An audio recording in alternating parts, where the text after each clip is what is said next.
கிறிஸ்துவுக்குள் பிரியமானவர்களே, இந்த நாளுக்கான மாலை நேரம் மன்னா அப்போஸ்தலனாகிய பவுல் கொரிந்தி சபைக்கு எழுதிய 2 நிருபம் 10 அதிகாரம் 17 வசனம். 2 கொரிந்தியர் 10:17, 2 கொரிந்தியன்ஸ் 10:17. மேன்மை பாராட்டுகிறவன் கர்த்தரை குறித்தே மேன்மை பாராட்ட கடவன். ரொம்ப தெளிவாக சொல்லி முடிக்கிறாரு. இப்போ நீங்கள் என்ன மேன்மை பாராட்டினாலும் சரி, உங்களை பற்றி இப்போ என்ன பெருமையாக பேசினாலும், ஐயா எங்கள் ஆண்டவர் எவ்வளோ பெரியவர் தெரியுமா, எங்கள் தேவன் எவ்வளோ பெரிய தேவன் தெரியுமா, என்ன காரியம் செஞ்சார் தெரியுமா என்று சொல்லக்கூடியதாக தேவனை குறித்தே மேன்மை பாராட்டுவேன். பழைய ஏற்பாட்டில் நம்ம ஒரு காரியம் பார்க்குறோம். எரேமியா தீர்க்கதரிசியினுடைய புஸ்தகத்தில் எரேமியா 9வது அதிகாரம் 23-24 பாருங்கள். என்ன செய்யக்கூடாது என்ன செய்யணும்னு சொல்கிறார் பாருங்கள்.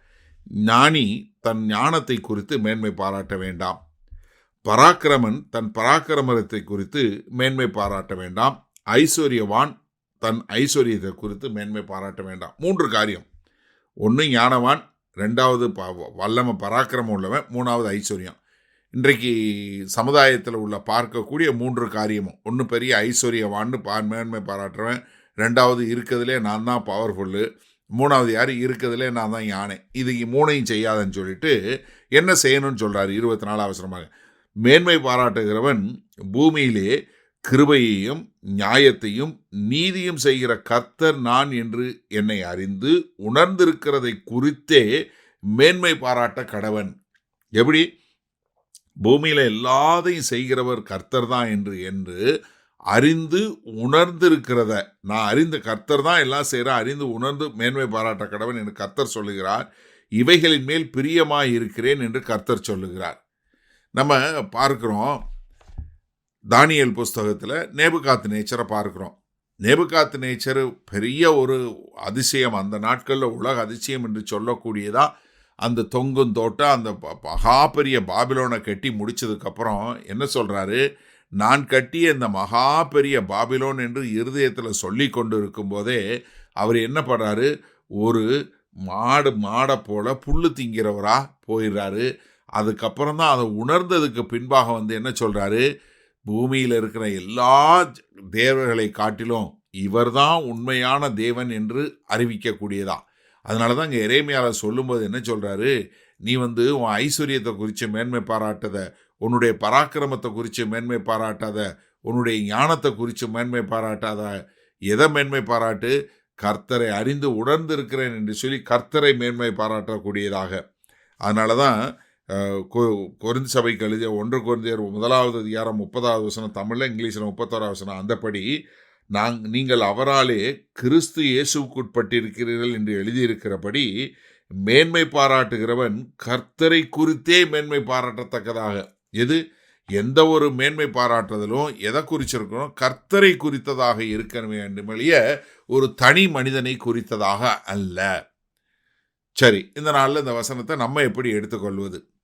எனக்கு ஒரு பெரிய ஒரு உடன்பாடு இல்லாத காரியம் என்னென்னா, நிறைய சாட்சிகள் இன்றைக்கு டெலிவிஷன்லையும் இல்லை வீடியோலையும் இல்லை நீங்கள் சபைகள்லையும் நடக்கக்கூடிய காரியத்தை பார்க்குறோம். என்ன சொல்கிறாங்க, கர்த்தருடைய பரிசுத்த நாமத்துக்கு ஸ்தோத்திரம் உண்டாவதாக, அடியனே ஒரு சாட்சியை வச்சார், அதற்காக நான் கர்த்தரை துதிக்கிறேன்னு சொல்லிட்டு, எனக்கு இந்த மாதிரி உடம்பு சரியில்லாமல் இருந்துச்சு, அப்போ இந்த சகோதரன் இல்லை இந்த பாஸ்டர் என் பேரை சொல்லி கூப்பிட்டாரு, இல்லை எனக்காக ஜெபம் பண்ணாரு, அதனால கர்த்தர் என்னை குணப்படுத்தினாரு.